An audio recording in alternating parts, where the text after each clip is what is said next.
آپ بیٹھے ہوئے ہیں، اچانک آپ اٹھ کر کھڑے ہوتے ہیں تو آپ کو چکر آنے شروع ہو جاتے ہیں، پیروں کے اندر سوئیاں چبھتی ہیں۔ اس کی وجہ اس کی وجہ ہے کہ کافی چیزیں جو آپ کھاتے نہیں ہیں، اس کی وجہ سے باڈی کے اندر پروٹین کی بہت زیادہ کمی ہو جاتی ہے۔ اس لیے آپ دیکھیں گے کہ جب لوگ نماز بھی پڑھتے ہیں تو جب نیچے بیٹھتے ہیں، انہوں نے اپنا رکوع کی حالت میں جاتے ہیں، پھر کھڑے ہوتے ہیں تو ان کو چکر بھی آتے ہیں، کیونکہ ان کی جو نرو ہے نا، جو بلڈ سرکولیشن والی، وہ صحیح کام نہیں کر رہی ہوتی۔ اس میں بیسیکلی آپ کو جنجر جو ہے نا، جنجر بڑی اچھی ہے۔ جنجر جو ہے نا اپنا ان چکروں میں، اور یہ جو ایسی جو اپنا بلڈ سرکولیٹ کے لیے، اس کے علاوہ جو سوئیاں چبھتی ہیں، یعنی اس میں تیل بھی ہوتا ہے، وہ بڑے کام کی چیز ہے۔ وہ اگر آپ کھاتے ہیں تو اس سے آپ کی جو مسلز ہیں نا، ان کی ٹائرڈنیس ختم ہو جاتی ہے۔ اس طرح ایلو ویرا یا اپنا آملہ، اس کا بھی اگر آپ استعمال کرتے ہیں، آپ دیکھیں بالوں کو لوگ آملہ لگاتے ہیں، ویسے آپ دیکھیں کہ وہ آملہ کو لگائے گا نہیں، خشک بال ہیں، مگر جیسے ہی گرنے شروع ہوں گے تو پھر آملے کا استعمال شروع ہو جائے گا۔ کوئی بتائے گا جی آملہ استعمال کریں، تو اسی وقت پھر آملے کی وہ اس طرح شروع کر دیں گے کہ جناب آملہ استعمال کر رہا ہوں۔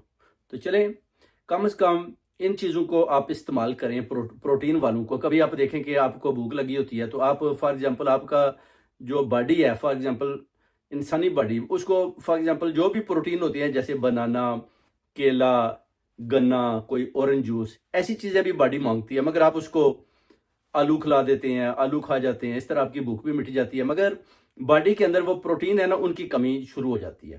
اس کے آپ بعد دیکھیں گے کہ بچے موٹے موٹے ہو جاتے ہیں، پھر ان کو اگر آپ بولیں کہ پاؤں کے بال بیٹھ جائیں تو وہ بیٹھ بھی نہیں سکتے۔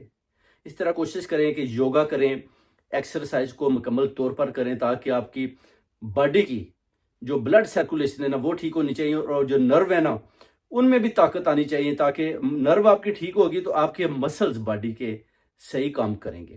اور آپ نے مثال کے طور پر ہلدی کا استعمال کرتے ہیں لوگ، بہت اچھی ہے، مگر اس کا اگر ٹیسٹ آپ کو چٹکی بھر دیں تو آپ کھا نہیں پائیں گے، مگر لوگ پھر بھی ہلدی کا استعمال کرتے ہیں۔ ہلدی سے ایک تو انسانی جسم کے اندر جو ہے نا اپنا بیماریاں ختم ہو جاتی ہیں، درد ختم ہو جاتا ہے، اور اس کے بہت زیادہ فوائد ہیں۔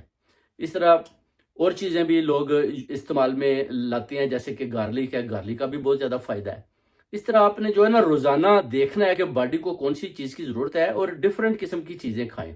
اگر آپ صرف آلو کھائیں گے تو اس پر ہی گزارا کریں گے تو ڈیفینیٹلی وہ بھی ایک حد ہے۔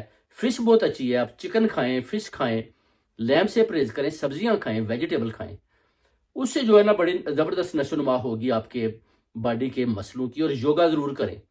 آپ دیکھیں گے کہ لوگ جب نماز بھی پڑھتے ہیں تو وہ بعد میں اوپر نہیں اٹھ پاتے، بڑی مشکل سے زمین پر ہاتھ لگا کر وہ کھڑے ہوتے ہیں، حالانکہ وہ بہت ینگ ہوتے ہیں۔